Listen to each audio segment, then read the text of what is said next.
welcome to another D&D Stories. I'm your host, TheWriter, and this is the show where I sit here in front of a shelf full of gaming stuff and tell you all my D&D stories.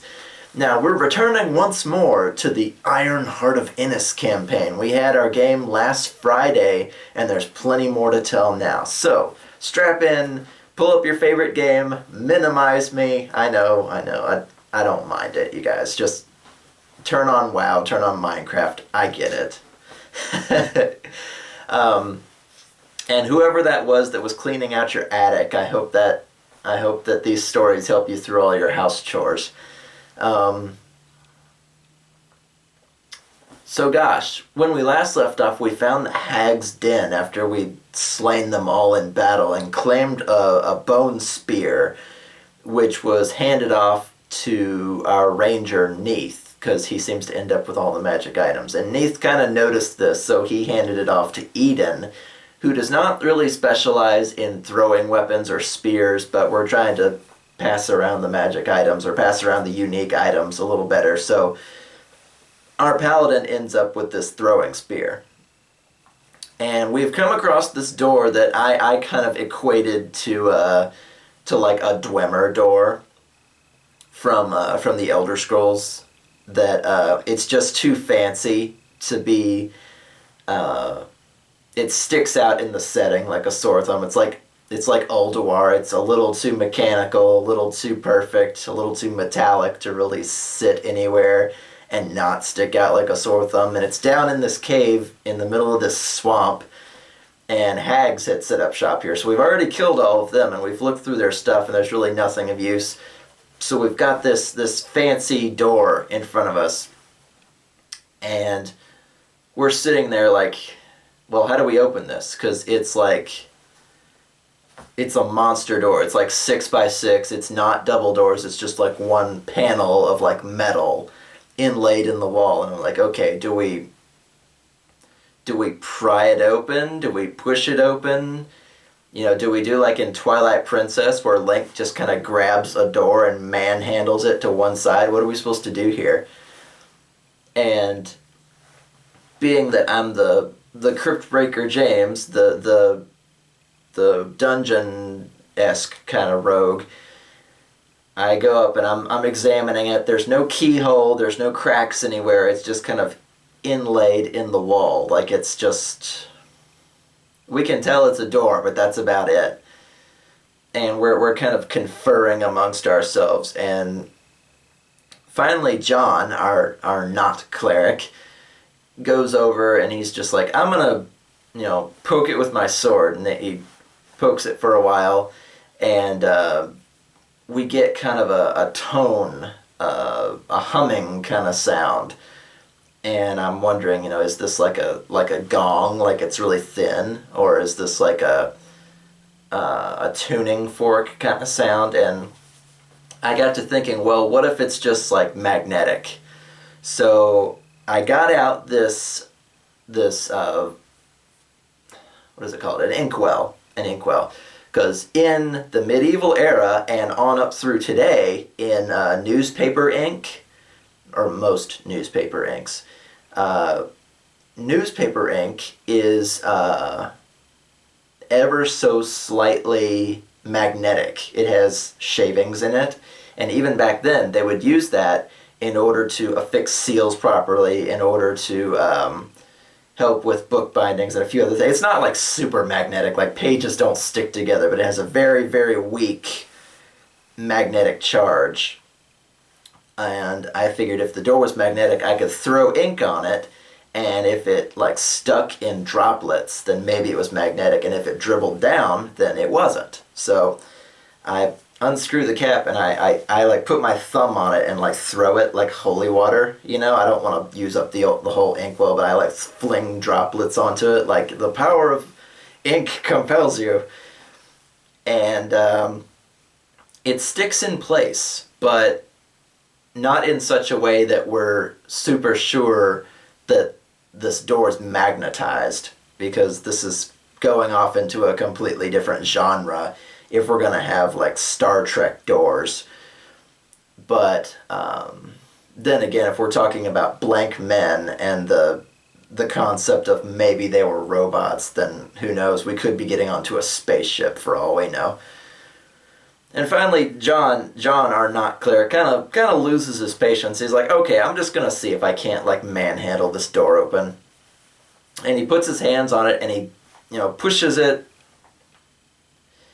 I don't remember which way it went. I'll have to re-examine some of the footage from the raw game session, which is up on YouTube. Actually, if you want to see the game itself, I'll put that in a link to in the description below.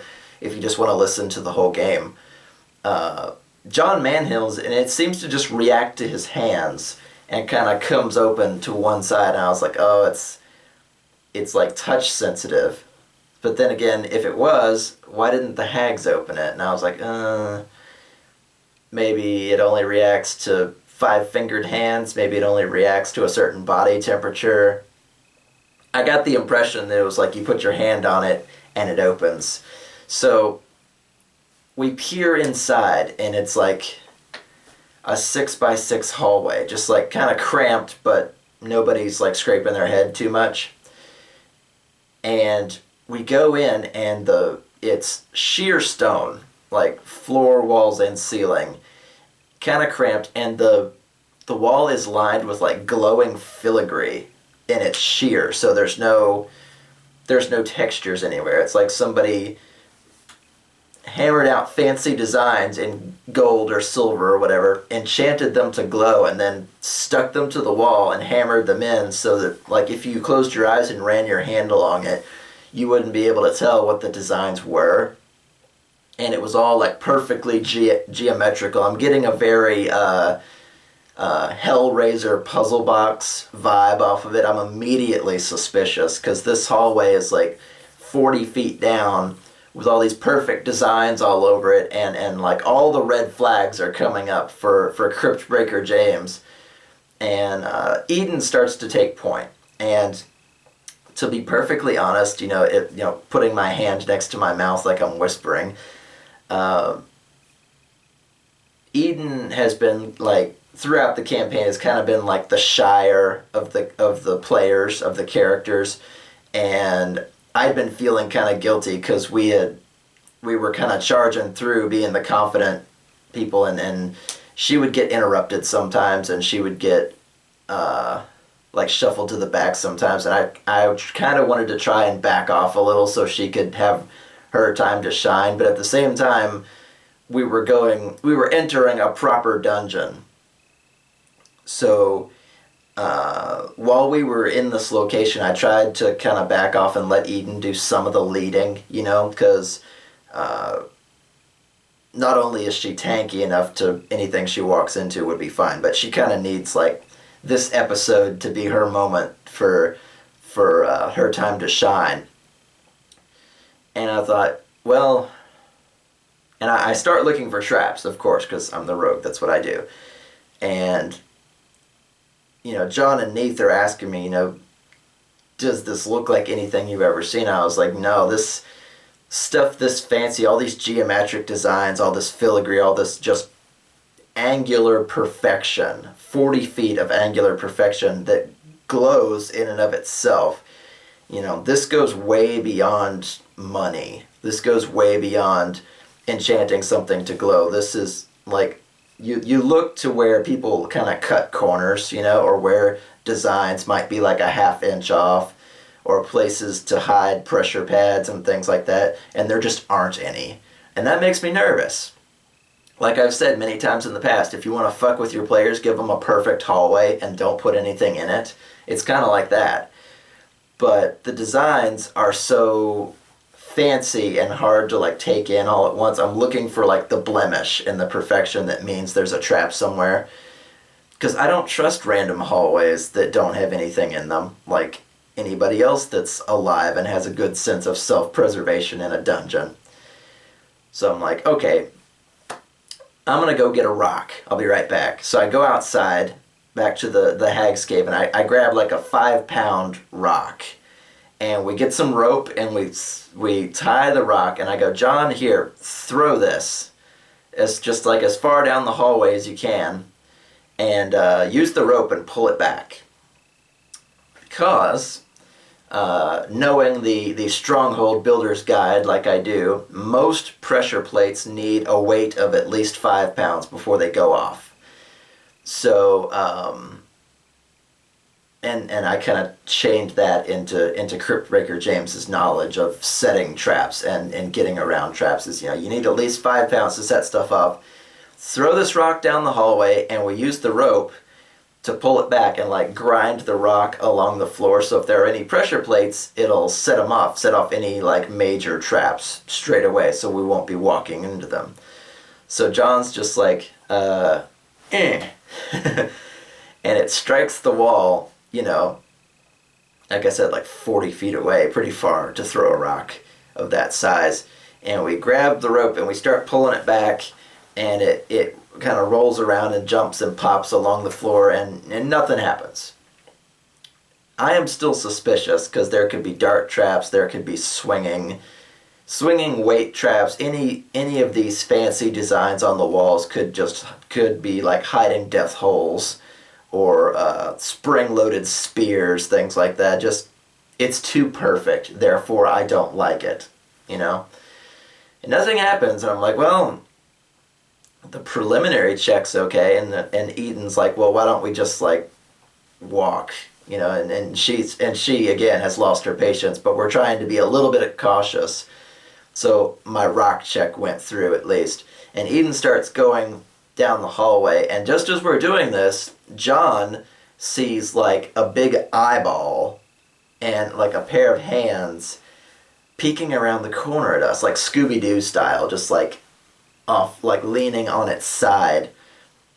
And then as soon as he turns his head, the eyeball disappears along with the two hands, and we hear something pitter-pattering away.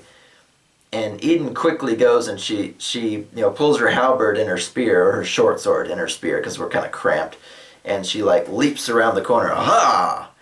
And there's nobody there. And we start hearing like this clicking sound, just like not really a clock, but like something hard that is moving around and not quite mechanically. And I'm like, what is that sound? And Neith hears it first, and he can't place it. And then John and Eden hear it, and I think I rolled a 2 on my perception, and I couldn't hear it at all until we got really close. And we go around several corners, and we're checking for traps as we go, because again, really fucking suspicious hallway. And I start thinking, well, if there's stuff living down here, and the hags didn't take it out, that means there's either a way through or more than one way in. So let's not try to cause too much trouble. Like remember whose house we're in. If they're running from us, whatever they are, whatever it is, it might just be scared. And again, while we're checking for traps around, like, we start going down stairs in a spiral pattern downward, like 3 or 4 or 5 floors, just spiraling down below the swamp into the earth where it's like solid stone. And now and then we'll just see, again, this like giant fucking eyeball, like basketball-sized eyeball, and these 2 little hands on like our peripheral vision. And as soon as we look, they turn and they pat away, and we go, Neith, how many? Our ranger, Neith, how many legs does it have? Because it carries a completely different connotation if we hear 10,000 legs and a giant eyeball, like Goma from Ocarina of Time, or if we hear like 2 feet and it's like something running away on little dog feet. We can at least like speculate. And Neith like puts his ears to it the next time one of them runs away, and it's got 2 legs, but it also has claws, like a dog running across tile. So it like click click click click clicks away. But that's not the clicking sound that we're hearing. There's something much larger moving around, and we come up to like a half great room, like 3, 4, 5 floors down, and there's a huge like arched doorway in front of us, and this thing is standing here.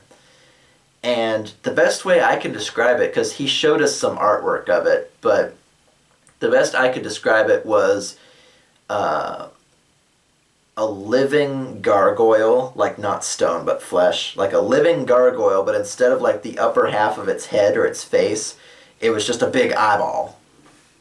So it's got like jaws, it's got teeth and like little slits for noses, but the rest of its head, like from my nose to the top of my head, was just a big eyeball. And we're like, oh well, look at him, yeah. And he's obviously not any threat, or at least not trying to be any threat, when he runs away into the darkness beyond this archway. And we immediately hear something just like like the tearing of flesh as soon as it disappears into the darkness. And I was like, oh, that didn't sound good. And Eden kind of steps up and she goes, yeah, I'm gonna it's not detect evil, but it's like it's a paladin ability that she used to like good things will have a good feeling for her and bad things will give off like an odorous smell kind of thing. That's like the best way to describe it. It's not quite like, oh, there's something evil over there. It's like a feeling based on what's in the room, and she can sometimes identify what types of living things that she's detecting, whether it be a creature type or a creature size. It's kind of limited, but the benefit being that bad things basically smell bad to her if she can detect them. And the next room is just got this horrible, lingering, garbagey smell to her. And she's like, this next room is just full of bad juju. Like she knows something bad just happened. Not necessarily with the little gargoyle thing that runs away from us, and we've started naming him like the janitor or the custodian because this place has no dust on it. That he might live here for all we know, but he's running away from us, so we're not fucking with him because he might be leading us somewhere. Turns out we cross the threshold into this next room, and it's a bridge. It's like a big like fancy 10-foot wide like stone bridge, and we look off to one side because there's no railing. And we look down into like the abyss below, and it's just straight up darkness. And Neith kind of leans, and we look, and I think Neith has either dark vision or low light vision or something. And he peers down like into the depths below the bridge, and dark vision I think extends to like 90 feet. With a complete lack of light, and he can't see the bottom. So we know at the very least it's 91 feet sheer drop, probably more than that. And so I'm like, okay. And we can hear this clicking sound more than usual, and we come to almost the center of the bridge, and that gargoyle thing is there, but he's like fucked up, just completely torn to shreds. He's bleeding out all over the floor. He's like crawling toward us, trying to reach us for safety. And then James is like, oh, this doesn't seem right. This, Cryptbreaker James is already like, this is almost like bait-like, running to save this strange creature on a bridge. Toided over the abyss, so I'm like looking at the ceiling, looking for trip traps, looking for something that's gonna burst out of the fucking darkness and throw me off the bridge. We all immediately get the bad vibes from this. So I'm like, okay, James is going to light a second torch, because he's always the one holding the light, because he's not the combat character. He lights a second torch. I said, I'm going to throw one to the left of the bridge and throw one to the right of the bridge, just to see how deep it is. And doing this, exposed on one of the pillars holding the bridge up, a bone naga. And if you don't know what bone nagas are, imagine like the biggest, nastiest snake you can, but like with almost a human-like head. And this one was undead, so it was like rows and rows and rows of ribs, and there was no flesh on it. So it was like a big skeleton head on this like gigantic fucking snake body that was just skeleton. It's wrapped around one of the pillars of this thing. It fucked up the little gargoyle, and it was waiting for us to come and either help it or kill it or something. And we exposed it at the last second, and it like uncoils and like rushes up the side of the bridge, and just immediately goes for Cryptbreaker James, and he comes down like almost on reflex because I threw fire at it, of course. And James gets like bitten straight across like the midsection because I think bone nagas are like large size creatures. So I got one on the shoulder, and then its jaw like comes open almost like a graboid, and I got two on my sides like for 9 or 10 damage out the starting gate. And of course I roll lowest on the what is it? Initiative is like, okay, everybody immediately roll initiative, because combat has begun. And this thing like rears up like a fucking cobra and just like hisses at us. And we're having this boss battle on this tiny bridge above this abyss with my god.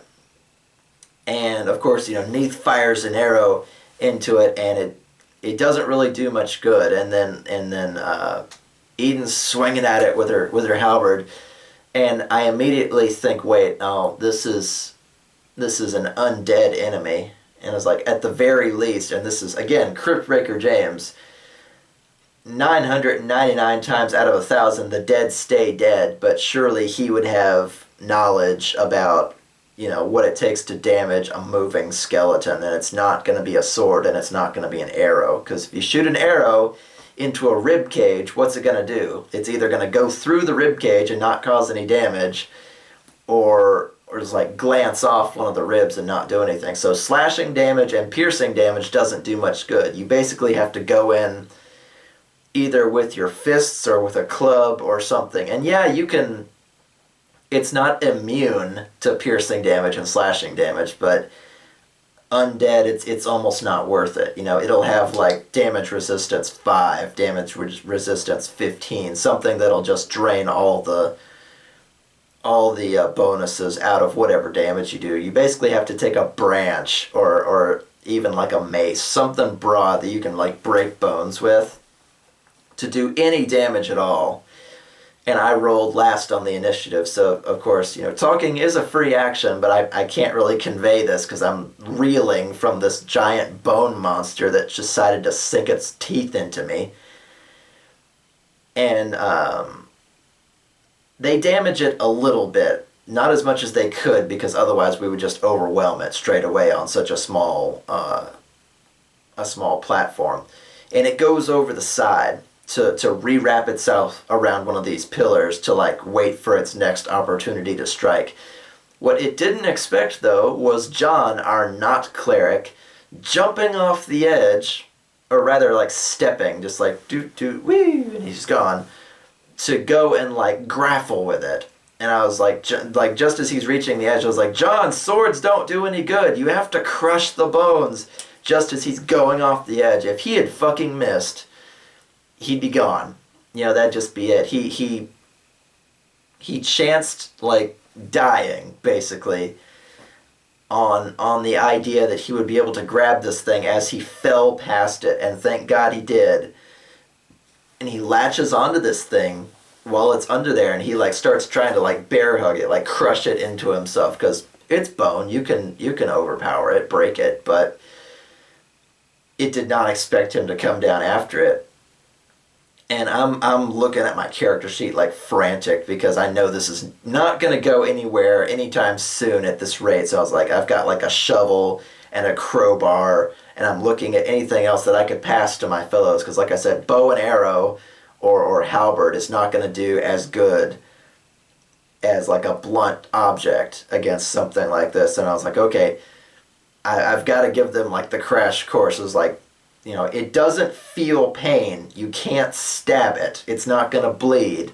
You've got to break it. You've got to snap the bones. You've got to like grind it into dust by sheer force of will or sheer force of strength. Or what did what did Gandalf say when they were up against like the fucking Balrogs? Swords are no longer any use here. Out the way, bitch! And he goes to fight the Balrog on the bridge, and I'm starting to get like that half bravery when this bone naga like rears back up onto the bridge because John is like trying to like crush it in his arms. He's getting stabbed in the sides with all the ribs as it's trying to wrap him, but it really can't because its ribs would like interlock and trap itself at the same time. So I'm looking furiously through my inventory now. I've got a club, and that's about it. And I'm trying to convey to my fellow adventurers who you know, Neith is used to fighting things out in the woods. You know, Eden is a traveling paladin, maybe not used to this bullshit, and John is used to a normal battlefield. Cryptbreaker James is the only one who's used to fighting, you know, out of the four of them, is the only one who's quote-unquote used to putting down the undead.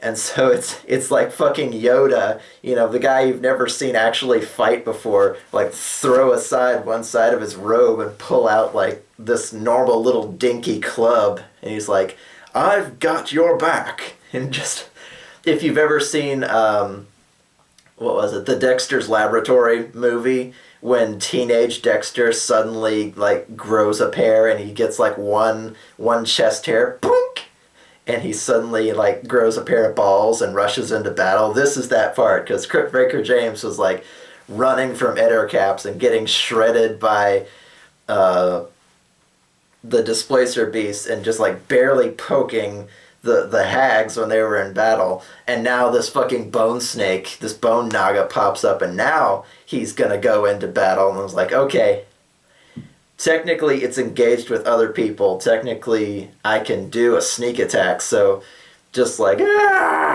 just like his voice is breaking. He's lost his damn mind for the next like 6 seconds is how long he's gonna be brave. And runs in with this club like, and charges into this thing to do like a sneak attack with a club on this creature that's big and like tangling with the rest of his party. Not a combat character. But rush in, I actually get the sneak attack bonus, I actually get, you know, all the things, so I think a club is like a D4 or a D6, I forget. What is it? I've got my character sheet here in 5th edition.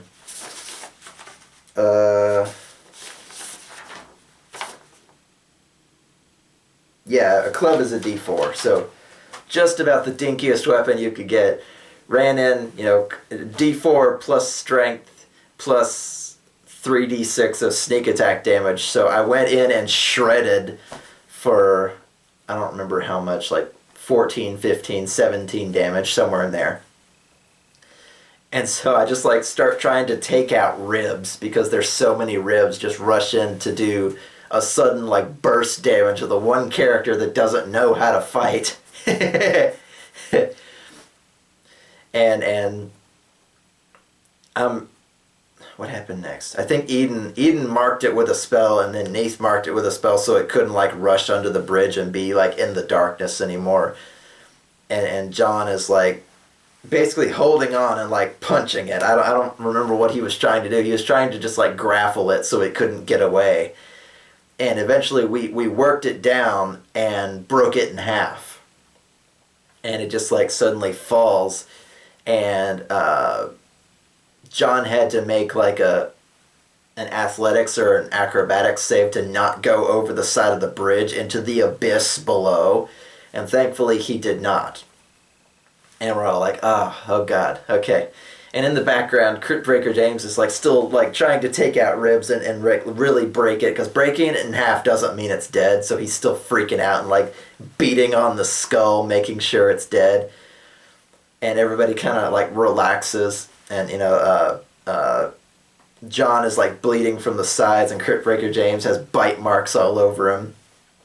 You know, Eden's like still got either her short sword or her halberd. I forgot what she was doing during the battle, because I think she tried like 4 different things just to make sure like all the bases were covered. She actually did quite a lot of like forethought given how exotic this enemy was. And so we're, Cryptbreaker James is like laying on his back, just like, yeah, I got it. And like his chest hair kind of falls off, and that 6 seconds of bravery is over.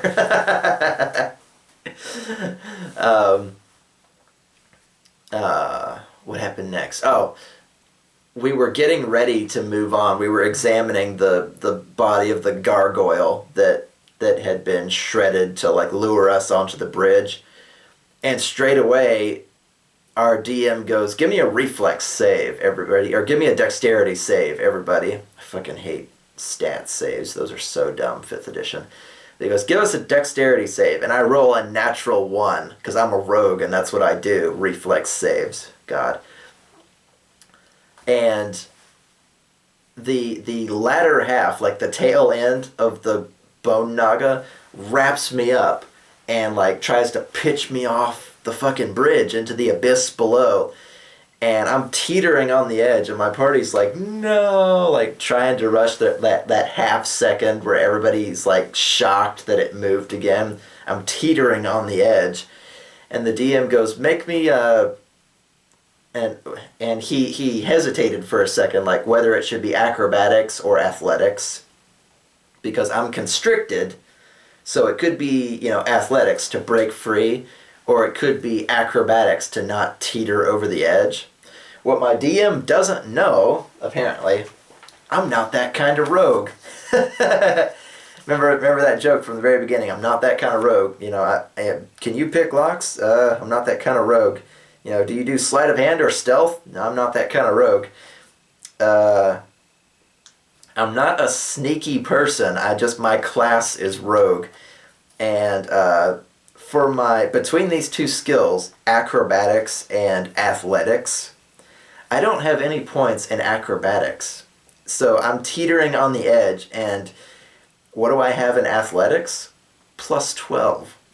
Because, Cryptbreaker James digs graves, so he's actually got a nice pair of guns on him. So I'm like, I can't say anything because I don't want to influence the DM unfairly. I'm like, say athletics, say athletics, say athletics, in the back of my head. And he goes, okay, give me athletics, just to make sure, see if you can break free before you go teetering over the edge. I think that was him giving me, like, if athletics didn't work, then maybe acrobatics, I could grab the edge or something. But he said athletics first, and I'm like, okay, whew. So I roll it, and I get a 13, so I'm like, 25, because I got plus 12 to it. And so Cryptbreaker James is like, ah!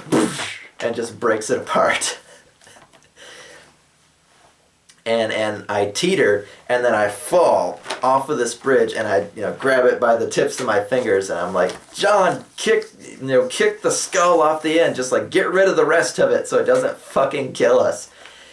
And Neith does like this sliding to home base thing to come and grab me, and Eden rushes over, and they pull me back up onto the bridge, and we're all just kind of laying there like, ah.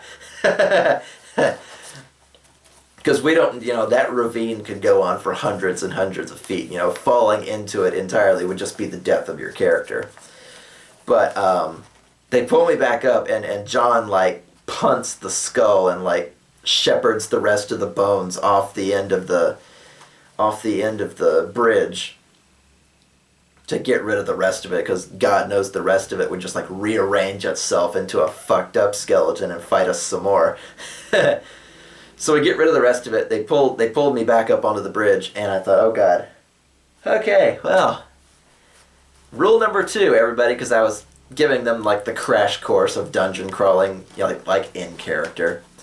I know they probably know more than me in real life, but just like as a role play as we were going in, this is a proper dungeon, blah blah blah. And now that this is gone, I say, okay, rule number 2 of dungeon crawling. If you come across undead, you can't stab them and you can't slash them. You have to use bludgeoning damage. And I've long since lost my club because this thing constricted me and almost threw me over the edge. So the club is long gone. I'll have to pick up like a tree branch or something, which would be just as effective as a normal club. I should probably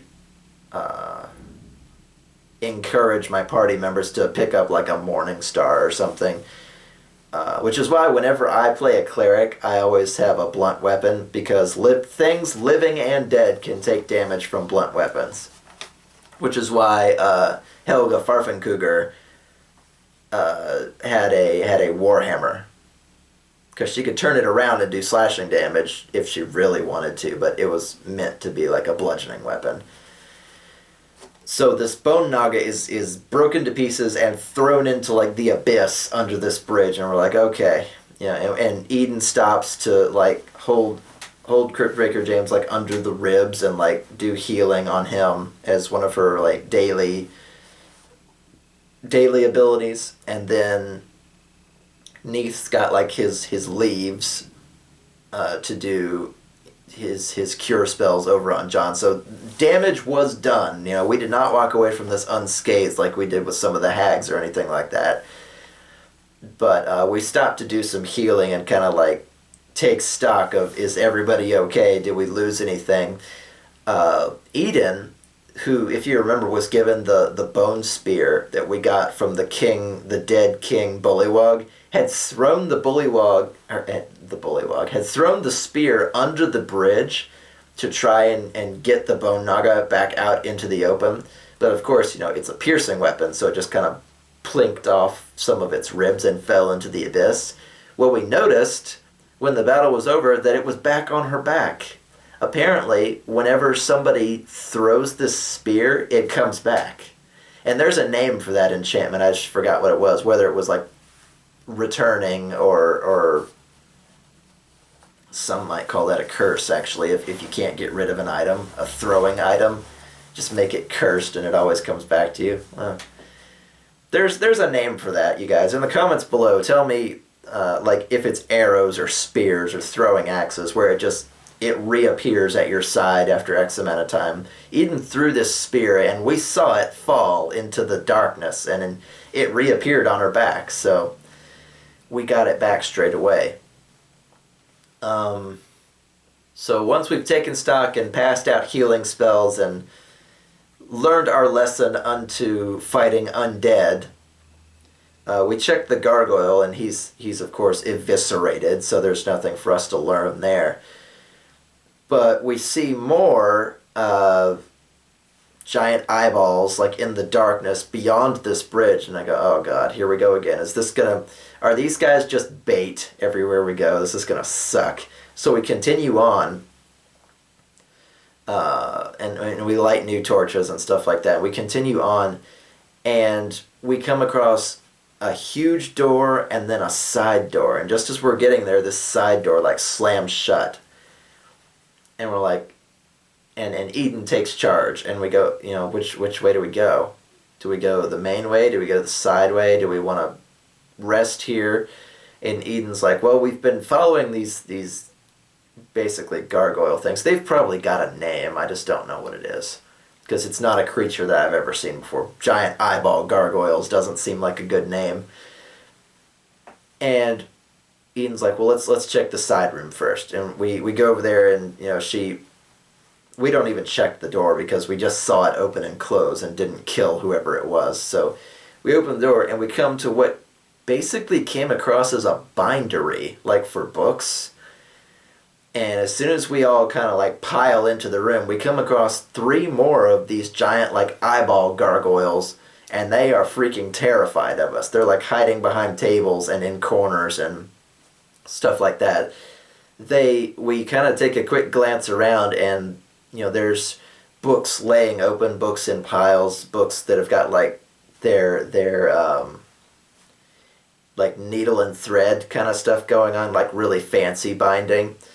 And a quick comparison shows us that this language is the same as the one for the Iron Heart of Innis. So we have come across more books in this strange language, and Eden tries to like communicate with them, because clearly they are terrified and don't mean to jump us, because there's more of us than them, and clearly we are far more scary than they